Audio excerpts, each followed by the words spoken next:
Hi అస్సలాముఅలైకుం నమస్తే నా అందరికీ ఈరోజు ఒక మరొక ముఖ్యమైన టాపిక్తో మీ ముందుకైతే వచ్చేసాను అబ్దుల్లా క్రియేషన్స్ నుండి. ఆల్రెడీ ఈ టాపిక్ అనేది మీకు తెలిసే ఉంటుంది, మన తోటి సహోదరులు యూట్యూబర్స్ కూడా చేస్తున్నారు. ఈ టాపిక్ ఏంటి అంటే కొత్తగా మన కువైట్ గవర్నమెంట్ అనేది ఒక కానూన్ అనేది ఇంప్లిమెంట్ చేసింది. సో ముఖ్యంగా ఇది ఎవరి కోసం అంటే ఖాదీం వీసా మీద ఎవరైతే ఇతర దేశాల నుండి కువైట్కి ఎవరైతే వస్తారో వాళ్ళ కోసం. బేసిక్గా ఈ కానూన్లో ఏం పెట్టిందంటే ఖాదీం వీసా అంటే ఇంట్లో హౌస్ డ్రైవర్స్గా కానీ ఖతామాస్గా కానీ బయట పనిచేసే వాళ్ళు కొంతమంది ఉంటారు కదా, వాళ్ళ గురించి కానీ ఇది ముఖ్యంగా ఈ రూల్స్ అయితే ఇంప్లిమెంట్ చేసింది ఫ్రెండ్స్. ఫస్ట్ పాయింట్, ఈ ఖాదీం వీసాలో ఆర్టికల్ 20 నెంబర్ ప్రకారం ఏంటి అంటే ఎవరైతే ప్రవాసులు వాళ్ళ దేశానికి ఒక 6 నెలల లీవ్ మీద ఇంతకు ముందు అయితే వెళ్తున్నారు. ఉదాహరణకు చెప్పాలంటే నాకు ఏదైనా ఎమర్జెన్సీ ఉంది, నేను కువైట్లో జాబ్ చేస్తున్నాను, నాకు ఒక 6 నెలలు లీవ్ కావాలి అని చెప్పేసి నేను నా కఫిల్తో మాట్లాడుకొని నేను ఇంటికి పోయి నా పనులన్నీ చేసుకొని వచ్చేవాడిని అనమాట ఇంతకుముందు. ఇప్పుడు అలా లేదు ఫ్రెండ్స్. ఎలా అంటే ఇప్పుడు నేను ఇంటికి వెళ్ళినా కూడా నాకు ఈ ఆర్టికల్లో ఏం మెన్షన్ చేశారంటే ఓన్లీ ఇంతకుముందు 6 నెలలు ఉండేది లీవ్, ఇప్పుడు 4 నెలలకి అనేది వాళ్ళ కొత్త చట్టంలో సవరించారనమాట. సో అది ప్రతి ఒక్కరు గుర్తు పెట్టుకోవాలి ఫ్రెండ్స్. ఇఫ్ ఇన్ కేస్ ఇప్పుడు నేనున్నాను, నాకు ఒక 4 నెలలు సరిపోదు, నాకు ఎమర్జెన్సీ వర్క్ ఉంది, నేను వెళ్ళాలి కంపల్సరీగా అంటే ఇప్పుడు మనకి రేషన్ కార్డు కావాలంటే ఎంఆర్ఓ ఆఫీస్కి ఎలా అయితే వెళ్తామో, మనకి ఒక ఆధార్ కార్డు కావాలంటే మీ సేవా కేంద్రానికి ఎలా అయితే వెళ్తామో, మనకు ఒక క్యాస్ట్ సర్టిఫికేట్ కావాలంటే మనము విఆర్ఓ దగ్గరికి ఎలా అయితే వెళ్తామో, అదేవిధంగా మన 4 నెలల దాన్ని మన లీవ్ని మనం పొడిగించుకొని 6 నెలలు చేసుకోవాలి అంటే దానికంటూ ఒక ఆఫీస్ అనేది ఉంటుంది ఫ్రెండ్స్ ఇక్కడ కువైట్లోనే. సో దానికోసం అనేది ఇప్పుడు నేనున్నాను, నాకు 6 నెలలు కావాలి కాబట్టి నేను నా కఫీల్ని తీసుకొని నా డాక్యుమెంట్స్ పాస్పోర్ట్, నా వీసా అవన్నీ ఉంటాయి కాబట్టి అవన్నీ తీసుకొని హకామా అవన్నీ తీసుకొని ఆ ఆఫీస్కి వెళ్ళి మనం కావాలి అంటే ఇంప్రూవ్ అంటే దాన్ని ఏం చేసుకోవచ్చు అంటే ఆ 4 నెలల గడువుని 6 నెలలుగా ఇంప్లిమెంట్ అనేది చేసుకోవచ్చు. కాకపోతే కొంచెం రిస్కీ పని అన్నమాట. ఓకేనా, అది ముఖ్యంగా గుర్తుపెట్టుకోండి ఫ్రెండ్స్. ఎవరైనా మన కువైట్ నుండి ఇండియాకి కానీ లేదా బంగ్లాదేశ్కి కానీ ఫిలిపిన్కి కానీ శ్రీలంకకి కానీ ఎవరైనా సరే వెళ్ళినట్లయితే 4 నెలల లోపల తిరిగి అయితే వచ్చేయాలన్నమాట. ఫస్ట్ ఒకటే అనమాట. రెండోది ఏంటి అంటే ఇప్పుడు ఇది సూన్ వీసా వాళ్ళకి వర్తించదు, ఎందుకంటే ఓన్లీ ఖాదీం వీసా వాళ్ళకి మాత్రమే. సూన్ వీసా వాళ్ళ ఇష్టం. అంటే సూన్ వీసా ఏంటి అంటే 18వ నెంబర్, సూన్ వీసా 18వ నెంబర్ వాళ్ళకి ఎటువంటి ప్రాబ్లం లేదు, వాళ్ళ ఇష్టం. వాళ్ళు వెళ్ళొచ్చు, ఒక 6 నెలలు ఉండొచ్చు, మళ్ళా ఆ గడువు తీరిన తర్వాత మళ్ళీ కువైట్కి కూడా రావచ్చు. వాళ్ళకి ఎటువంటి ప్రాబ్లం అయితే ఇందులో మెన్షన్ అయితే పొందుపరచలేదు ఫ్రెండ్స్. ఇంకోటి ఏంటంటే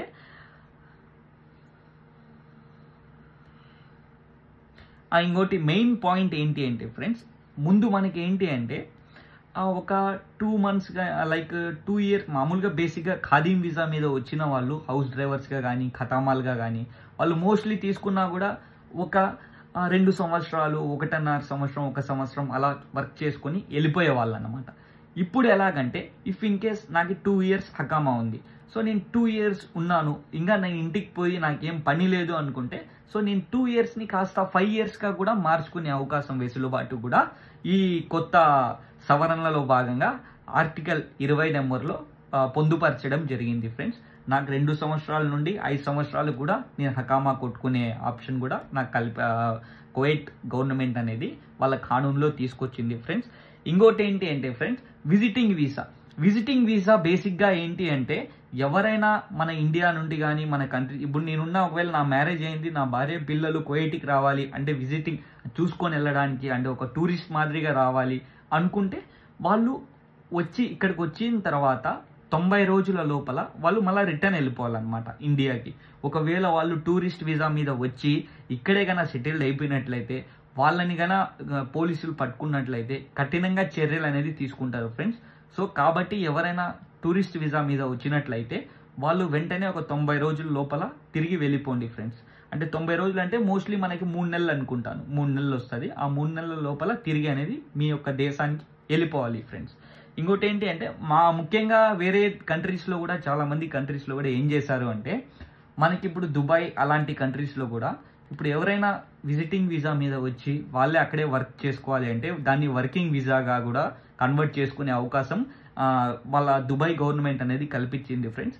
ఇన్షాల్లా చూద్దాం, ఒకవేళ కువైట్ గవర్నమెంట్ కూడా అలాంటి వెసులుబాటుని తీసుకొస్తే చాలా అంటే చాలా మంచిది ఫ్రెండ్స్. ఎందుకంటే ఎంతోమంది వాళ్ళ భార్యల్ని పిల్లల్ని ఇంటి దగ్గర వదిలేసి ఏళ్ళ తడిబడి ఇక్కడే ఉండిపోయి ఉంటారు. సో వాళ్ళ భార్య పిల్లల్ని తీసుకోలేక డబ్బు లేక ఇదంతా ఉంటుంది. సో విజిటింగ్ వీసా మీద అనేది కొంచెం బెటర్ అనుకుంటాను. ఇన్షాల్లా చూద్దాం, అది కూడా ఇంప్లిమెంట్ అయితే మన కువైట్లో మంచిగా ఉంటుందని అనుకుంటున్నా ఫ్రెండ్స్. ఇంకోటి ఏంటి అంటే మూడో పాయింట్ చాలా అంటే చాలా ఇంపార్టెంట్ ఫ్రెండ్స్. ఇది మీకు అందరికీ.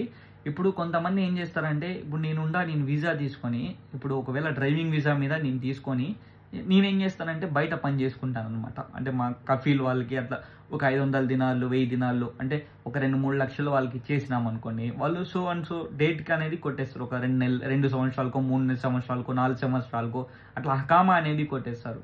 కాబట్టి సో నేను బయట ఎక్కడైనా పని చేసుకుంటా. అలాంటిది ఇప్పుడు అది వచ్చేసి చాలా ఎక్కువ అయిపోతుంది కువైట్లో అని చెప్పేసి కువైట్ గవర్నమెంట్ ఏం చేసిందంటే అలాంటివి జరగకూడదు, వాటిని నిర్మూలించాలి. మన ఇండియాలో మలేరియా డెంగ్యూ ఎలా ఉంటాయి అలా ఉందన్నమాట. ఎలా అంటే మొత్తం చాలామంది ఇలా చేసుకొని ఇండ్లలో వీసా తీసుకొని బయట పోయి పనులు చేసుకున్న వాళ్ళు చాలా మంది కుప్పలు ఉన్నారు. సో కాబట్టి వాళ్ళందరూ చాలా జాగ్రత్తగా ఉండండి. ఇంకా మీదట మీరు ఎవరికైనా పోలీసులకు దొరికినా లేదా మీరుపై మీ కఫీల్ పేరు చెప్పినా మీ కఫీల్ వాళ్ళని కూడా దేశ బహిష్కరణ అనేది చేసేస్తారు. లేదంటే ఇన్ని సంవత్సరాలు 5 సంవత్సరాలు 10 సంవత్సరాలు జైలు శిక్ష కూడా వేసేస్తారు. So be careful guys. ఎవరైనా మీరు ఏ వీసా మీద వస్తారో, ఏ ఇంట్లో పని చేయడానికి వస్తారో అదే ఇంట్లో పని చేయండి, అక్కడే ఉండండి ఫ్రెండ్స్. ఓకేనా? మీకు మన తోటి యూట్యూబర్స్ కూడా చేస్తున్నారు అన్నవాళ్ళు, మనకు తెలిసిన వాళ్ళు కూడా. సో బీ కేర్ఫుల్, మీ సేఫ్టీలో మీరు ఉండండి. ఓకేనా? ఇంకా ఏమైనా మీకు నాకు తెలిసినట్లయితే మీకు ప్రతి ఒక్క డీటెయిల్స్ కూడా కువైట్ గురించి ఎక్స్ప్లెయిన్ చేస్తాను ఫ్రెండ్స్. ఇలాంటి మరిన్ని వీడియోస్ కోసం మన అబ్దుల్లా క్రియేషన్స్ని please do like, share, subscribe, comment friends. అస్సలాము అలైకుం, బాయ్.